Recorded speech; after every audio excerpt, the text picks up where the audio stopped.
Yo creo que las estadísticas de alguna manera nos favorecen a quienes tenemos una visión un poco distinta. Lo que pasa es que los debates normalmente no son en torno a datos, no son en torno a consideración de inversiones específicas en dinero, sino que estos debates son más bien mediáticos, son más bien viscerales, tienen o ocurren a partir de hechos puntuales.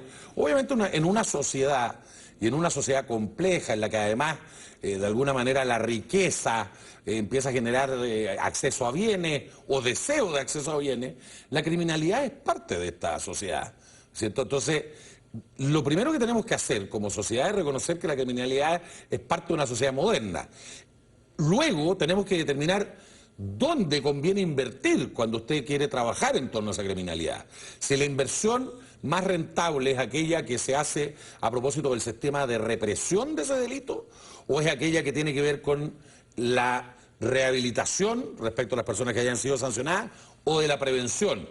Y los datos históricos, los datos de todos los países demuestran que la inversión en prevención y la inversión en rehabilitación, y en el caso particular de los menores infractores, la rehabilitación de ellos es posible. Lo que pasa es que vamos a luchar, como dice usted, con un tema mediático muy complejo, que es que probablemente si entran 100 menores a este sistema y se lograran rehabilitar 70, es muy probable que eso no salga en un noticiero, en un diario, ni en ninguna parte.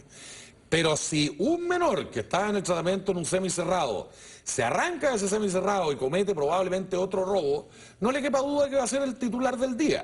Y ante eso viene una reacción mediática y viene una reacción política, que es entonces el sistema no sirve, entonces hay que suprimir o limitar este sistema cerrado, o alguien probablemente más osado, que no va a faltar, va a decir la verdad que por qué le estamos haciendo un régimen diferenciado a estos niños. Son delincuentes y castiguémoslo igual que a un adulto. Pero obviamente ese es un problema que tiene que ver con una cuestión mediática en la que, claro, el tema de la criminalidad, el tema de la delincuencia es un tema que llama la atención, que fácilmente me puede hacer ganar adeptos, si quiere, por decirlo de alguna manera, y por lo tanto es una bandera de lucha de partido y de personas en particular a veces, y quienes tratan de ponerle paño frío o paño un poco más técnico, si quiere usted, este debate, normalmente aparecemos como hablando en un mundo extraño. Yo le traigo a colación el tema que yo siempre he planteado en la prensa, el tema de cuando a los jueces de garantía, por ejemplo, hubo todo un tema de ir sobre ellos y sus resoluciones. Si alguien hubiera venido de un país ajeno y se pone a leer los diarios, hubiera dicho, estos chilenos pusieron un sistema de justicia donde hay tontos, ignorantes, oligofrénicos, hay gente muy rara o gente muy loca debatiendo y resolviendo, porque se llega a la irracionalidad de generalizar a partir de casos particulares. Y eso es muy complicado porque para las instituciones de la reforma, que tenemos datos, tenemos antecedentes, nunca vamos a poder competir con esa situación de excepción que claramente siempre es más mediática, que nuestros datos a veces muy certeros, muy bien calculados, pero que de atractivo tienen poco, como probablemente muchas veces las matemáticas, ¿no?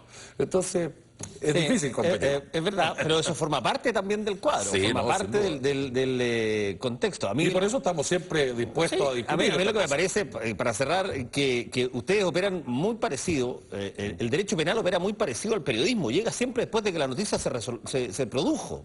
Por lo tanto, pedirle al derecho penal que solucione algo me parece ridículo porque ya se produjo. El penalista o la policía o el juez llega después de que el delito se cometió. Si es que uno pudiera anticiparlo o preverlo, bueno, sería otra cosa, pero es que uno llega después y por lo tanto pedirle a la represión estatal que aumente, me parece que es poner la carreta delante de los bueyes, digamos. Así es. Yo pediría que ojalá mis hijos tengan menos criminalidad que mi época y que la época de mis padres, digamos. Es que usted ha dicho la gran verdad de todo este tema. El sistema de persecución penal de adultos y de adolescentes opera cuando el delito se ha cometido. Entonces, lógica básica, entonces quiere decir que si queremos solucionar el tema de la criminalidad, o sea, de lo que estamos hablando es de evitar la comisión del delito, entonces tenemos que trabajar muy fuerte antes en la prevención. Y si en ese ámbito de personas respecto a las cuales ya hemos establecido que cometieron delito y legítimamente los vamos a sancionar, también tenemos que trabajar en ellos para ver cuál de ellos es posible reincorporarlo a la sociedad sin que vuelva a delinquir. Lo que pasa es que siempre nuestra focalización y atención está acá al medio, allí donde, como usted dice, ya probablemente poco tenemos que hacer. La persona viene detenida, ya cometió el delito, y lo que va a hacer el sistema es operar para eventualmente sancionarlo. Entonces, la actividad gruesa debería estar antes y obviamente después para determinar si todos aquellos que condenamos podemos decir que son un lote, ¿cierto? Y olvidarnos de ellos, o si hay allí muchas personas con las que podemos trabajar, particularmente si son jóvenes, y podemos recuperarlos para la sociedad. Leonardo Moreno, un millón de gracias por haber estado con nosotros en Última Mirada. Volvemos en un ratito.